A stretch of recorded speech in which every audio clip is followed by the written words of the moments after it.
pessoal, eu sou o Nicolas Vital e esse é o podcast Eu Como, sempre falando de alimentação com ciência e levando informação de qualidade para os nossos ouvintes, no Spotify, no Anchor e no Apple Podcasts, e também em vídeo no nosso canal do YouTube. Já segue a gente? Se ainda não segue, não se esqueça de se inscrever nos nossos canais.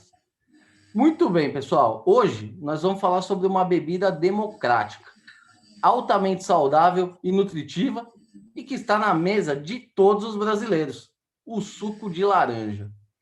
O Brasil é líder mundial na produção de laranja, mas o que pouca gente sabe é que, apesar da enorme quantidade consumida aqui no país, mais de 95% de toda a produção de suco de laranja é exportada para os 4 cantos do planeta.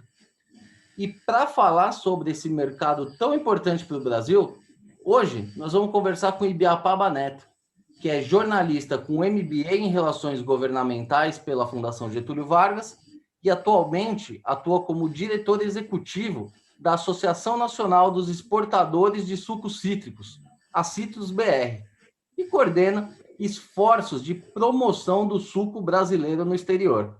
Meu caro, obrigado por aceitar o nosso convite, é uma honra ter você com a gente aqui hoje. Obrigado, Nicolas, obrigado pelo convite, é sempre um prazer aqui conversar contigo. Muito bem. Bom, para começar essa história aí do começo, né? E já pegando o gancho da minha introdução, quer dizer que mais de 95% do suco produzido aqui no Brasil vai para o exterior? Exatamente.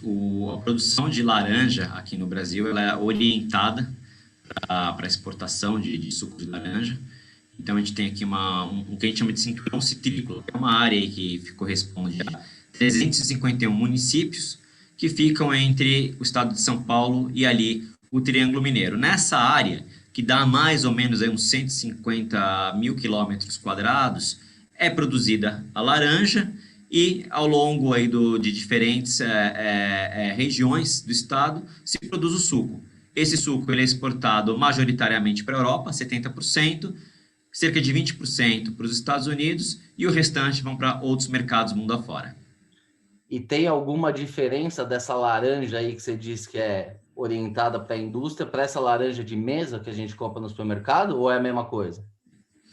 Tem um pouco de diferença, Nicolas. Na verdade, assim, a laranja que ela vai para a industrialização, ela não tem a necessidade de ter uma aparência tão bonita quanto a fruta de mesa. A fruta de mesa você tem que ter alguns cuidados a mais com casca, com apresentação, para que o consumidor ele olhe aquela fruta e tenha vontade de comprar. Então, a laranja que vai para a indústria, você não tem essa necessidade. Agora, o que acontece muito é que produtores mais especializados, eles retiram parte da laranja da sua produção que vai para a indústria e destinam para a mesa, que tem um valor agregado um pouco mais alto, justamente por conta desses cuidados. Então, o melhor dessa laranja produzida é o que vai para a mesa do consumidor brasileiro. Muito bem, você já falou que são 300 e poucos municípios produtores. A produção brasileira está concentrada aqui em São Paulo, ou tem outras regiões também fortes aí no Brasil? A produção, de maneira geral, ela está concentrada aqui no estado de São Paulo, cerca de 80% da produção está por aqui, e a gente considera um São Paulo um pouco estendido, né? Porque a gente tem a citricultura brasileira, ela vai ali do sul do estado de São Paulo, que a gente chama a região da Castelo Branco, da rodovia Castelo Branco, e aí ela vai subindo, aí ela chega até o norte, o noroeste do estado, vai para o Triângulo Mineiro. E aí, na parte sul ainda do estado, quando a gente atravessa ali Paraná, na região oeste do estado de São Paulo, não está dentro do cinturão citrícola, mas é uma produção próxima, vamos colocar assim, que no oeste do Paraná, ali na região de Paranavaí, também tem uma produção crescente muito qualificada. Fora isso, e aqui em São Paulo e Triângulo Mineiro, você vai ter 80% da produção da fruta e 97% da produção de suco do país. Você ainda vai ter algumas outras regiões com algumas produções. Por exemplo, o Nordeste, ali entre o Sergipe e a Bahia, tem uma produção de laranja e também uma produção de suco de laranja, que vai para os mesmos mercados que as nossas indústrias associadas aqui em São Paulo também exportam. Então, tem um pouquinho, sim, em outros estados, o Rio Grande do Sul tem um pouco, Paraná tem um pouco, mas realmente o grosso está aqui entre São Paulo e Triângulo Mineiro. Agora, voltando para esse negócio da exportação aí, que chama atenção, né? A gente vê tanto suco de laranja aqui no Brasil e é uma fração da produção. Isso deve demandar uma logística absurda por parte desses exportadores, né? Porque afinal, um caminhão-tanque cabe, sei lá, 15, 20 mil litros, não é nada perto da produção. Como é que é feita essa logística aí? Porque não deve ser uma coisa simples. Acho que tem um dado que ele ilustra muito bem isso, você colocou a questão dos caminhões-tanques.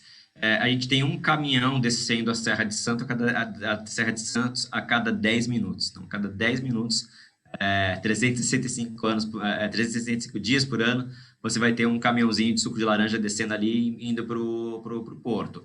A gente exporta cerca de 1 milhão de toneladas por ano, um pouco mais, entre 1 milhão e 1 milhão e 100 mil toneladas. Normalmente a exportação média aí, do setor. É muita coisa.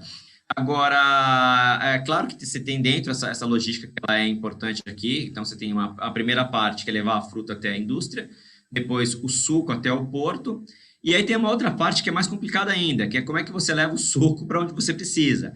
E aí o Brasil ele tem uma característica muito interessante, Nicolas, que o Brasil ele desenvolveu um modelo de exportação que só existe aqui, né? Só as empresas brasileiras elas têm navios dedicados, navios que são feitos para exportar suco de laranja a granel em temperaturas muito baixas, às vezes congelado, chegando a ficar até menos 18 graus, entre menos 8 e menos 10 graus, né, no caso o granel. E também quando você exporta o NFC, o suco não concentrado, que é um suco que não pode ter contato com oxigênio, é um suco que ele vai na diluição natural, e é exportado em tanques super especiais, fechados a nitrogênio, enfim, é toda uma tecnologia que foi desenvolvida aqui pelas nossas empresas e que levam, como você bem colocou, suco aos quatro cantos. Eu sempre brinco o seguinte, você pode entender esse setor como um setor de suco de laranja, que é montado em cima de uma estrutura logística, ou no setor de logística que, por acaso, exporta suco de laranja. E aí, você citou aí o suco NFC, né? Nem o suco não é tudo igual, né? Tem esse suco da garrafinha que a gente compra, mas o que é exportado, ele passa por um processo industrial aí, né? Vamos, a grosso modo, é uma secagem, vamos dizer assim. Como é que é esse processo? E depois, quando chega no destino, como é que funciona? O cara só joga água lá, faz o blend? Como é que é isso? E nós temos dois produtos, o FCOJ, né, o Frozen Concentrated Orange Juice, que é o suco concentrado, que ele é um produto que ele é desidratado e ele fica no que a gente chama de 66 graus Brix. O que é isso? Significa que ele tem 66% de sólidos em 1 tonelada. Então, a gente entender mais ou menos, você vê quase uma pasta de suco, né? E aquilo ele é levado, concentrado, então, quer dizer que uma porção daquilo faz 6,6 porções quando restituído ao natural. E aí, Um parênteses antes de você continuar. É aquela lata que quando eu, pelo menos, era criança, tinha disponível, que você guardava no freezer, fazia o furinho, fazia o mix? É aquilo? É o lanjal que você está falando. É o né? lanjal que eu tô. Tanjal, lanjal. Exatamente. É como se fosse É isso. Mas ele é um pouco mais concentrado, tá? O lanjal ele é um pouco menos concentrado. Se eu não me engano, o lanjal acho que é 40 brix, uma porção você faz 4, né? Na concentração no 66 brix, uma porção você faz 6. Então ele é mais concentrado ainda. Então, sim, basicamente é isso para as pessoas terem uma ideia, né? Então, esse é um produto que a gente exporta. A gente exporta mais ou menos por ano desse produto, coisa aí de 700 mil toneladas, tá? Do FCOJ, né?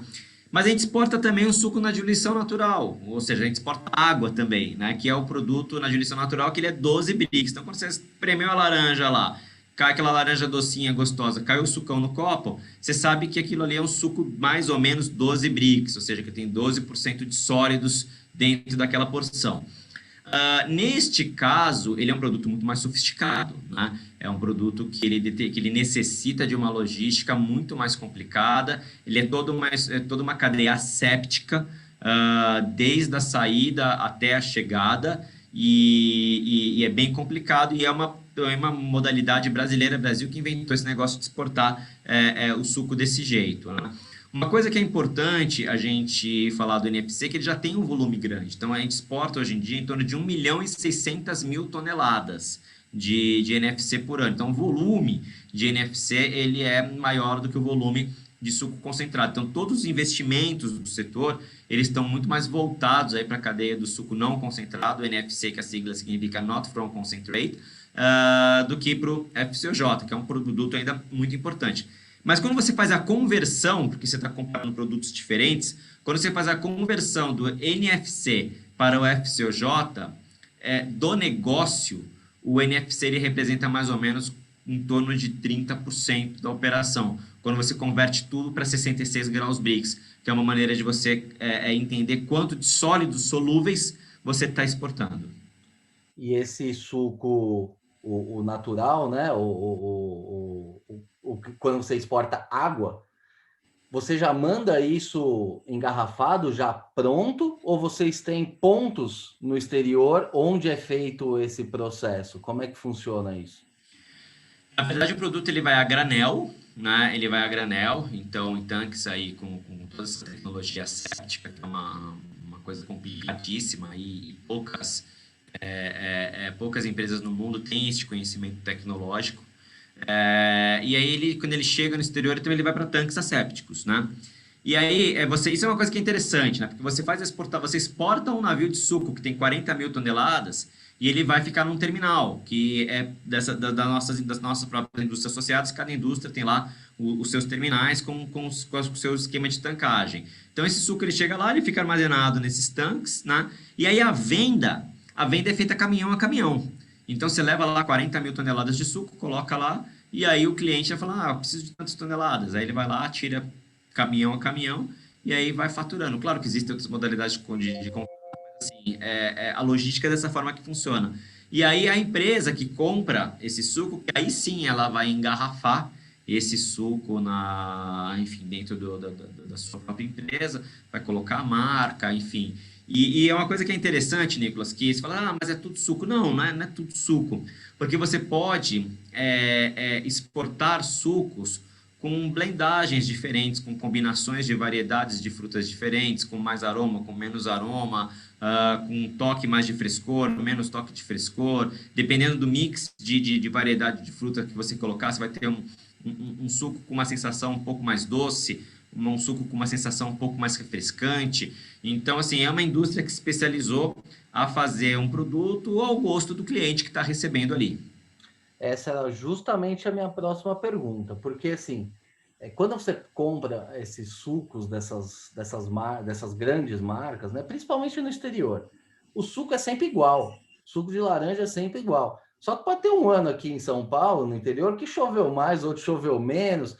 O suco é um suco, é um produto natural, nunca vai ser igual. Só que lá os caras conseguem fazer igual.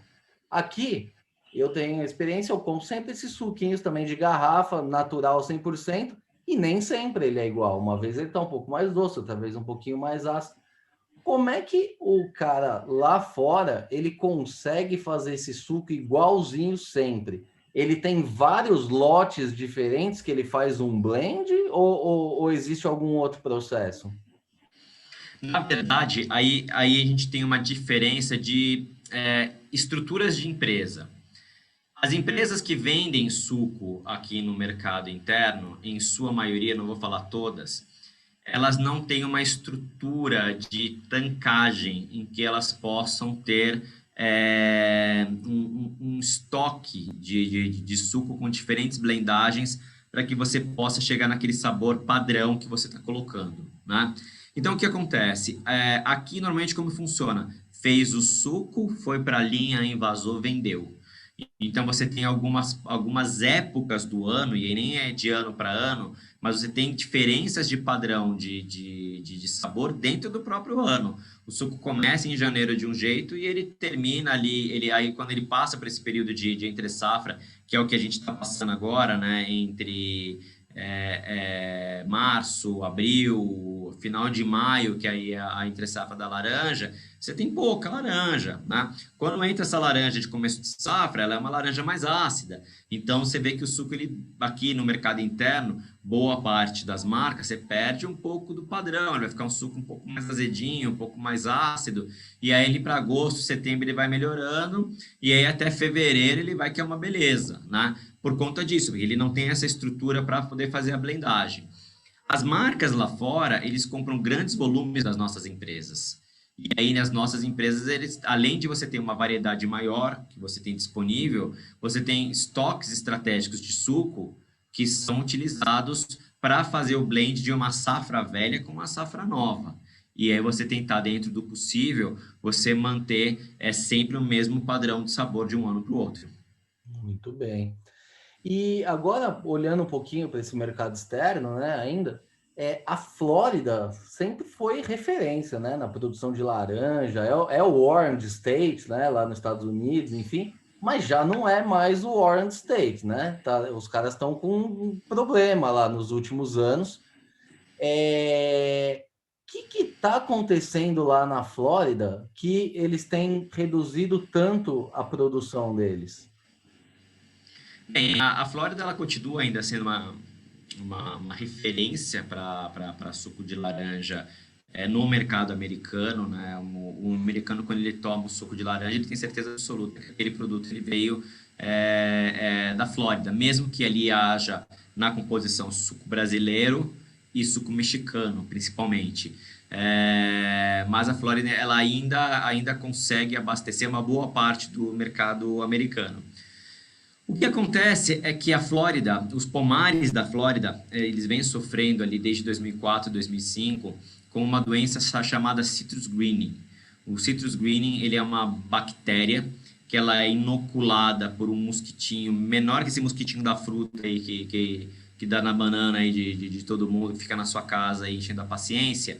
É um mosquitinho chamado psilídeo, ele é menor do que aquela mosquinha. E ele se alimenta da seiva da laranjeira. E aí, quando ele vai se alimentar da seiva da laranjeira, ele é vetor. Ele inocula essa bactéria, e a bactéria, ela faz uma espécie, vou fazer uma licença poética aqui, tá? Uma espécie de uma arteriosclerose com a planta, que, enfim, dá um problema grave ali na maneira como a seiva ela é transportada, né, dentro da árvore até chegar no fruto. E aí o fruto vai ficando green, ele vai esverdeando, vai mudando o formato e a árvore morre com o tempo. E é uma doença que não tem cura. Além da perda de produtividade, diferenças no sabor e uma série de coisas, a planta morre, não tem muito como resolver. E isso fez com que realmente a produção na Flórida caísse pela metade nos últimos anos. O Brasil teve uma estratégia de manejo um pouco melhor do que a da Flórida. Aí é uma questão um pouco cultural, por uma série de questões, mas o fato é que o Brasil maneja melhor o greening do que a Flórida, e a gente conseguiu manter aqui os nossos níveis de produtividade e produção. Aliás, a gente melhorou os níveis de produtividade, conseguiu manter a produção em altos níveis também, enquanto lá na Flórida a curva foi inversa. Então, esse é um caso que o brasileiro pode aí se orgulhar que ele soube manejar melhor um problema sério do que o americano.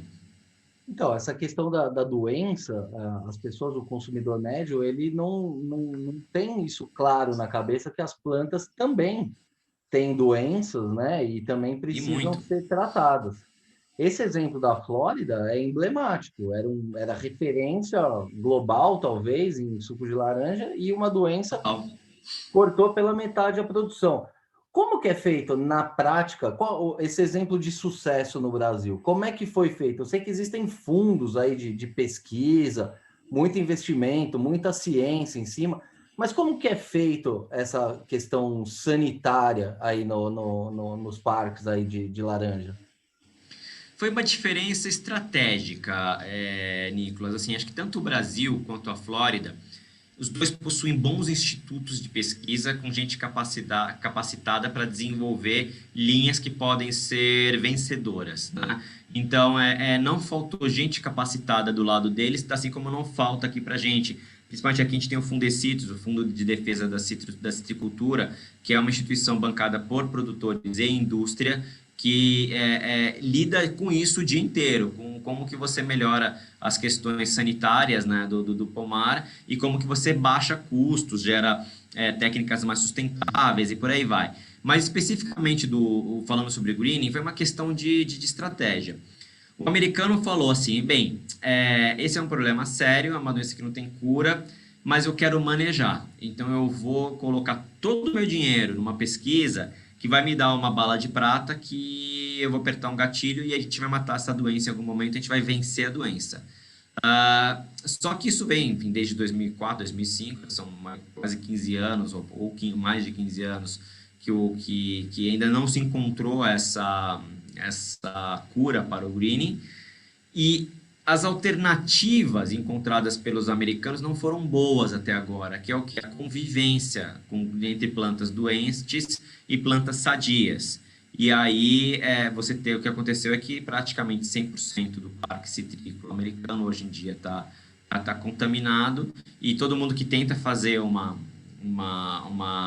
manejo diferente, ele tem uma pressão muito grande, porque como é muita planta contaminada, você tem muito vetor, que é o psilídeo, esse mosquitinho, tentando entrar naqueles pomares que por acaso ainda não podem ter sido afetados. Então é muito complicado você controlar.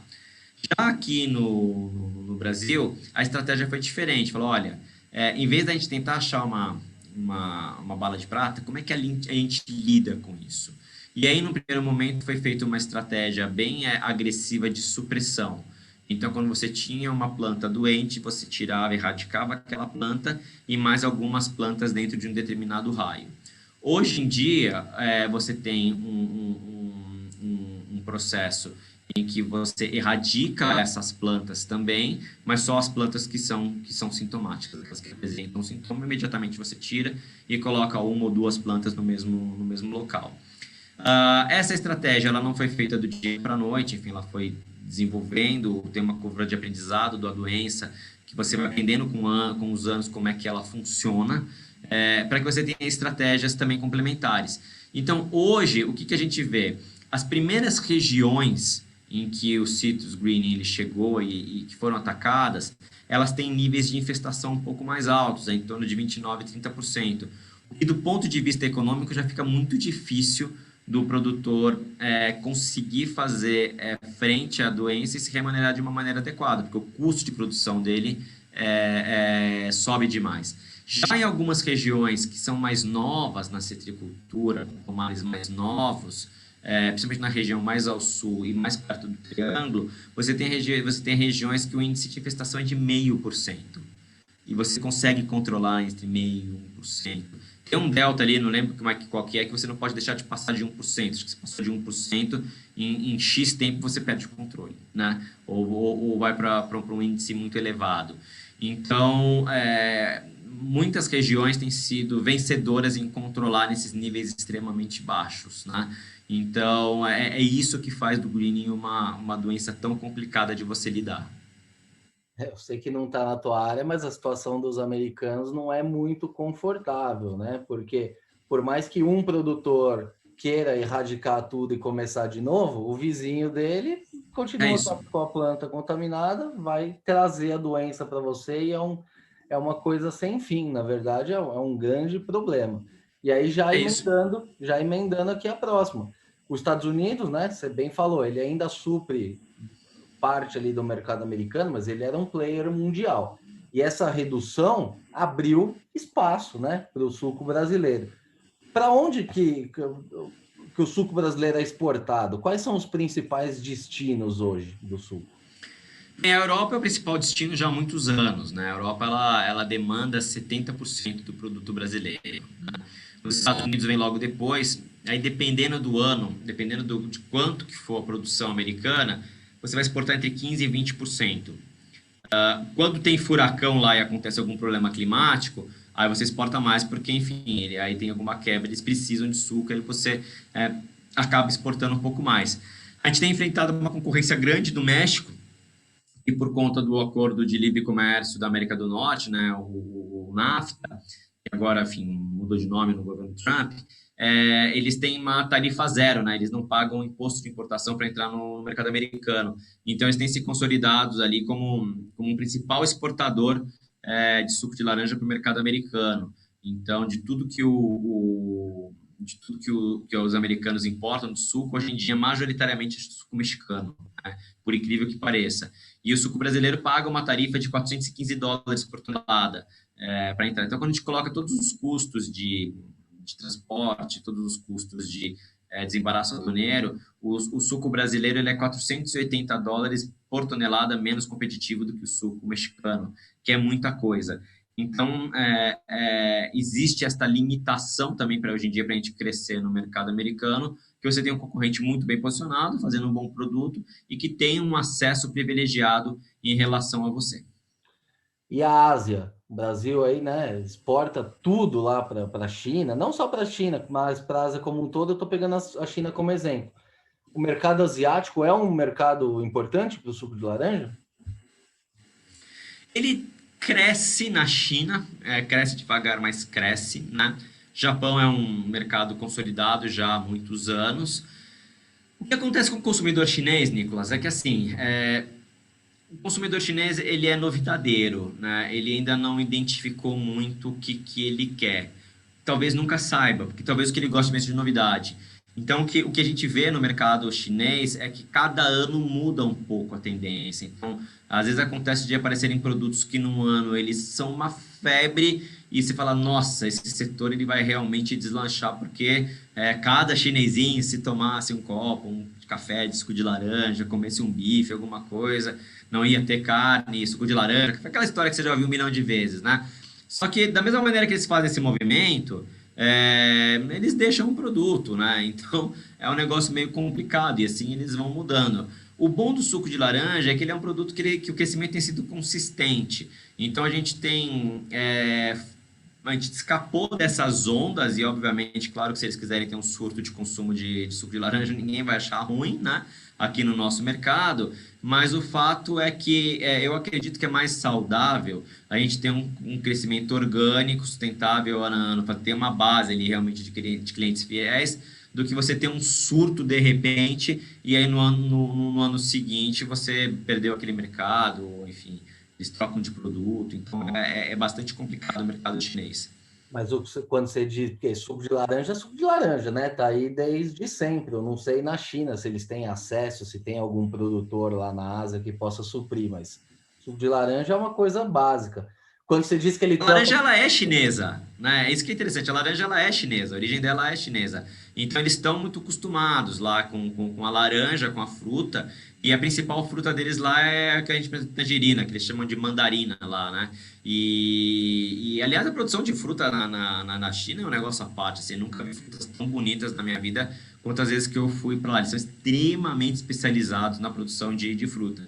E eles têm uma produção local de suco de laranja, né, que ela supre uma parte do mercado deles ali, mas não supre tudo. Então, à medida que eles forem crescendo, a tendência é que eles aumentem a importação de produto do Brasil.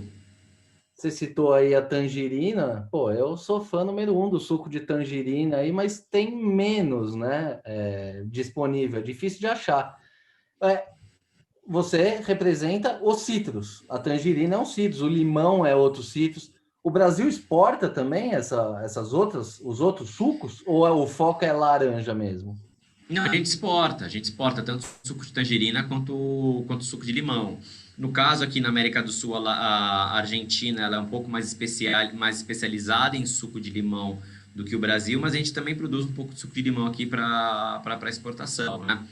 A tangerina, ela tem um problema que a janela de safra dela é pequena, né? Então a tangerina ela dá ali para uns 3 meses no ano e acabou, né? E não tem muita conversa não, né? E a laranja, ela é um produto que ele tem uma safra mais longa, que ela dá laranja praticamente ao longo do ano inteiro. E de safra, a gente tem ali de produção, de processamento, pelo menos uns 6 meses por ano, né? entre final de maio, vai começo de junho, até pelo menos dezembro, janeiro, é certeza que você tem processamento de fruta. Então, de 6 a 7 meses, às vezes 8 meses, dependendo se é uma safra muito grande, muito longa, você tá processando laranja. E tangerina é uma janela muito menor, então não dá para você ter a mesma disponibilidade de oferta de produto quanto a gente tem na laranja. E hoje, quais são os principais concorrentes do suco de laranja no mundo? O pessoal está migrando para outros sucos, você diz do chinês que tem a novidade, pode ter alguma fruta da moda, ou o cara está migrando para o Red Bull? Qual que é a tendência hoje no mundo? Olha, você tem de tudo, Nicolas. Cada Porque ano a Coca-Cola a gente sabe que não é, né? Não, provavelmente não. Mas só se realmente o cara ele gostar muito ali de refrigerante, né? Mas assim, é que depende um pouco da ocasião de consumo, porque você veja o seguinte, né? Aqui no Brasil, a gente não toma tanto suco de laranja no café da manhã. Aqui o pessoal toma mais na hora do almoço, na hora do jantar, na hora que você vai fazer alguma das grandes refeições, né? Aqui no Brasil, almoço ou jantar. Na Europa e nos Estados Unidos, o suco de laranja, a ocasião de consumo é um pouco mais café da manhã, né? Então, assim, majoritariamente o consumo está no café da manhã. Então, o que que acontece? As pressões que a gente sofre neste mercado são por bebidas substitutivas, e aí você tem desde outros sucos de uma fruta só ou multifrutas, passando por achocolatados, chás, kombucha, qualquer outra dessas coisas que existem na prateleira e que podem ser tomadas no café da manhã, né? Então, assim, o nosso menu de concorrência ele é gigantesco, né? E a indústria de bebidas ela é muito inovadora, né? Então, quer dizer, todo ano tem diversos lançamentos para todas as ocasiões de consumo que você quiser.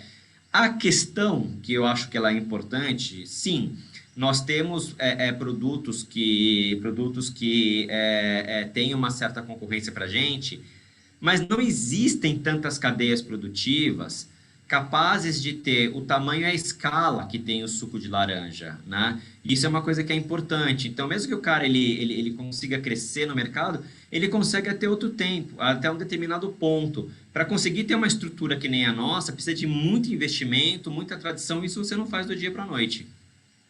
Mas aí, respondendo a questão, o foco hoje da concorrência é mais sucos ou mais outras bebidas? É de tudo, Nicolas. Assim, cada ano é uma coisa. Já teve ano que foi multifrutas, já teve ano que foi Red Bull, já teve ano que foi água de coco, já teve ou bebidas com base de água de coco. A água de coco ela entrou no mercado uns anos atrás como um adoçante natural. E aí teve uma febre de bebidas com base em água de coco. Aí teve um tempo atrás que entraram alguns sucos com suco de vegetais que Detox, né? detox, que entraram com uma super força no mercado. Aí veio lá da Ásia os sucos de aloe vera, né? E tanto que a primeira vez que eu vi suco de aloe vera, eu falei, nossa, cara, os caras estão engarrafando shampoo, né, cara? Eu vou começar a beber shampoo agora, né? Cara, isso passava na cabeça, não vou tomar esse negócio. E aí a primeira vez que eu experimentei aquele negócio, eu falei, nossa, esse negócio não vai pegar. Aí no ano seguinte, e a gente vê isso muito nas feiras internacionais, né? Cial, Anuga. Aí no ano seguinte, eles já deram uma mudança e aí agregaram sabores de frutas a esses sucos de aloe vera e ficou um negócio interessante. E aí também foi outra modinha que ficou, né? Então isso é que é interessante. Não importa qual que é a modinha do ano, você vai ter sempre o suco de laranja ali de qualidade, com escala disponível na prateleira, né? Então, assim, podemos ter diversos players para concorrer com a gente. Suco de maçã, tenho que citar, eu acho que é o principal concorrente que a gente tem, mas é uma cadeia não estável quanto a cadeia da laranja, né? Isso é uma coisa que é importante para a gente colocar. Então, os nossos principais concorrentes sempre são aqueles que são tão estáveis quanto a nossa cadeia. E aí depois vem esses outros que vem querendo morder um pouquinho seu market share na ONU. E tem a questão do suco de maçã, porque ele é usado como base, né, para muitas coisas. Você vê suco de uva com uma porcentagem ali de suco de maçã, né? Então ele tem essa vantagem. O suco da laranja geralmente é usado de base também nesses mixes? Então, mas o suco de maçã, ele também é tomado 100% lá na Sim, sim, Europa. sim. E é O que eu digo assim, é que ele ainda tem a capaz. vantagem de ser misturado em Sim, outros, né? exatamente, que isso foi uma baita de uma sacada da indústria de bebidas. Por quê? A base do suco de maçã para o europeu é muito barata, né? Quando a gente olha ali no... Se eu não tiver desatualizado, porque faz tempo que eu não viajo por causa da pandemia, né? Mas assim, pelo que eu me recorde dos preços, enquanto você encontra aí um suco de laranja pegando a base de preço, né, os valores mais baratos, um produto ali de marca de supermercado, por exemplo, você vai ter €1 o litro do suco de laranja. Um suco de maçã custa 60 centavos de euro, né? Então ele é bem mais barato, né? Na prateleira. E quando você coloca isso também quando você coloca isso na venda da matéria-prima, é idem. Então, o que eles fizeram? Eles pegam a base do suco de maçã, que inclusive é uma base doce, é uma base gostosa, e aí eles usam como base, eles vão misturando, né? Colocam um pouquinho de manga, um pouquinho de maracujá, um pouquinho de qualquer coisa, e aí eles fazem diversos mix de fruta, que na verdade o que eles estão empurrando de volume ali é suco de maçã, não é o suco de maracujá ou suco de outra coisa. Isso não vai dar um grande volume para quem produz a matéria-prima, né? Agora, com suco de maçã, com certeza, eles vão puxar um caminhão de suco. Essa é a razão porque a laranja não é bebida base lá na Europa. Agora, a gente já tem visto aqui no Brasil, essas novas empresas que a gente estava conversando agora há pouco, elas já usam suco de laranja como bebida base, o que também é ótimo, que vai puxar um monte de volume aqui de suco de laranja, composto aí com outras bebidas, dando mais opção para o consumidor, que também não tem nada de errado. É verdade. E sem querer puxar saco aqui, é muito mais gostoso, né? Esses mix com base de laranja, porque com base de maçã, que é docinho, mas é meio sem graça, né? Esses dias eu comprei um laranja com... Ah, não sei, é um negócio vermelho ali, tava muito gostoso e, putz, mas é caro, né? Mas tudo bem, a gente tá falando Aí a gente vai ter que agregado. falar de estrutura de imposto, né? Que também é um problema no Brasil, isso enfim, isso eu tenho que falar, cara. Assim, 1 litro de suco de laranja numa gôndola vendida num pão de açúcar aqui no Brasil ou num Carrefour de suco brasileiro, ele vai ser mais caro do que 1 litro de suco brasileiro vendido na Europa. Eu acabei de falar, 1 litro de suco, um litro de suco brasileiro na Europa, na Alemanha, ele custa €1. Mesmo com esse câmbio maluco aí, a gente tá que como vai custar o quê? 50, 6,70 um litro de suco. Aqui você não encontra 1 litro de suco de laranja aqui por menos de 10 7, 8. reais, 8, 10 reais, é isso aí mesmo. Nossa, mas Pois que é, coisa louca isso, né? custo do Brasil, meu cara. Você teve que mandar o negócio pro porto, teve um navio que cruzou o Atlântico, você engarrafou lá, distribuiu lá e ainda chegou mais barato pro cara. Isso que ele tá pagando um dinheiros dele, né? Um Não dinheiro é dele. um dinheiro, chegou por um dinheiro dele e a gente tá pagando aqui 10 no mesmo dia. Exatamente. Agora, a gente falando aí do exterior também, um ponto que é interessante, e assim, não é específico da laranja, mas vocês devem estar bem inseridos nisso pela importância que esse mercado representa. O agronegócio brasileiro como um todo, ele virou alvo aí, né, principalmente de ambientalistas, fogo na Amazônia. A gente sabe que o suco de laranja não tem nada a ver com o fogo na Amazônia. Agora, como que essa imagem negativa do setor muito baseada em fake news mesmo, a gente sabe, mas que impacta. Como que isso tem impacto, né, no negócio de vocês? Arranha a imagem, atrapalha o negócio, ou está tão consolidado que vocês passam à margem dessa discussão? Olha, Nicolas, é claro que as pressões elas chegam. O cliente, ele quando ele ouve uma coisa ruim a respeito do Brasil, ele pede informações. As informações são passadas, ele entende que a gente está fora desse ruído todo. Mas o perigo disso, ele está não no aspecto comercial propriamente dito, mas no regulatório. Hoje em dia, por conta dessas questões de imagem do Brasil, isso abriu uma janela de oportunidade para o legislador europeu criar uma série de regras que no final da jornada, se tudo der certo para eles e errado para a gente, vai fazer com que se criem barreiras de entrada para produtos brasileiros. E aí não importa se ele é feito no Rio Grande do Sul ou lá na Serra Raposa do Sol, que vai ser a barreira de entrada vai ser a mesma. Esse é um problema que eu, particularmente, me preocupo bastante. Acho que o governo brasileiro está atento a isso e nós temos nos preocupado de fazer uma boa comunicação do nosso produto no contexto em que ele é produzido, nas condições que ele é produzido, para que não só o cliente, mas também o varejista, que é um elo super importante, ele entenda o que ele está comprando. Porque nessas discussões regulatórias malucas que estão acontecendo lá na Europa, o varejo ele vai ter uma posição importante. Ele vai ser responsável por falar, bem, quais são as cadeias de valor que eu preciso fazer a diligência devida, que é o quê? É um processo de investigação em que você vai ter que apresentar as suas provas de que você produz em conformidade com os padrões exigidos pelo consumidor europeu. E como que você faz isso? Por meio de verificação de terceira parte, ou seja, certificação.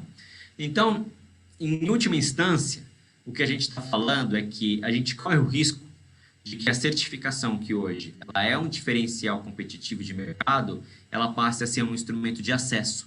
Ou seja, só passam a ter acesso àquele mercado, aqueles setores que têm um alto nível de certificação ou já produtos certificados, né? Então, isso é um risco que ele é absolutamente real para o agronegócio brasileiro e enfim, um estupro, vamos colocar assim, ao bom senso, porque dentro do Brasil existem diversos Brasis. Você tem, sim, o cara que trabalha fora da conformidade, mas, assim, isso é uma pequena parte e a grande maioria dos produtores brasileiros, eles estão dentro da conformidade. Ah, porque é todo mundo bonzinho? Não, cara, porque o Brasil tem regra, o Brasil tem Ministério Público, tem polícia.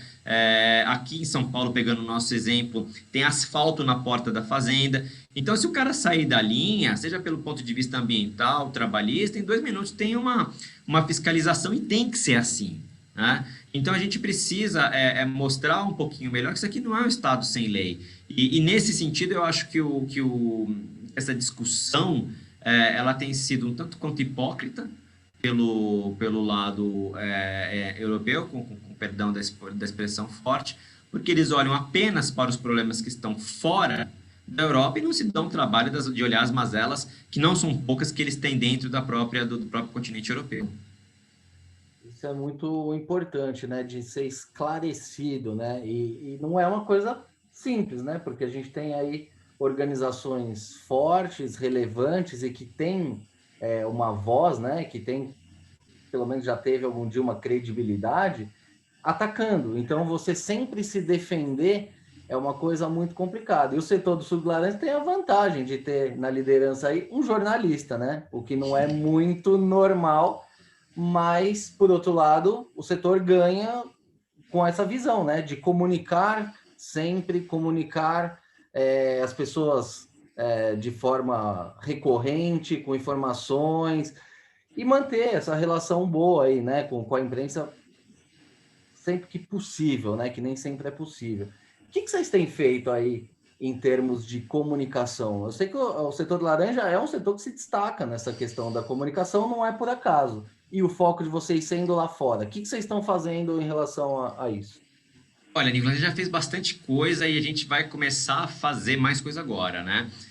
Resumidamente, a gente teve uma parceria de 3 anos com a Associação Europeia de Sucos de Fruta, que foi investida em um bom dinheiro em comunicação de benefícios do suco de laranja, principalmente nessa parte principalmente para um público específico de profissionais de saúde, médicos, levando ali, fazendo um certo trabalho de conscientização a respeito do que é o suco de laranja como um alimento e esse processo encerrou, né? E agora a gente está no pré-lançamento de uma campanha voltada totalmente para fora, feita em língua inglesa, em que a gente vai, num primeiro momento, melhorar a nossa comunicação nos 2 elos seguintes da gente. O engarrafador, que é quem compra o nosso suco, e o varejista, que é quem compra o suco do engarrafador, né? E o que a gente vai fazer? A gente vai comunicar os valores da cadeia do suco de laranja, né?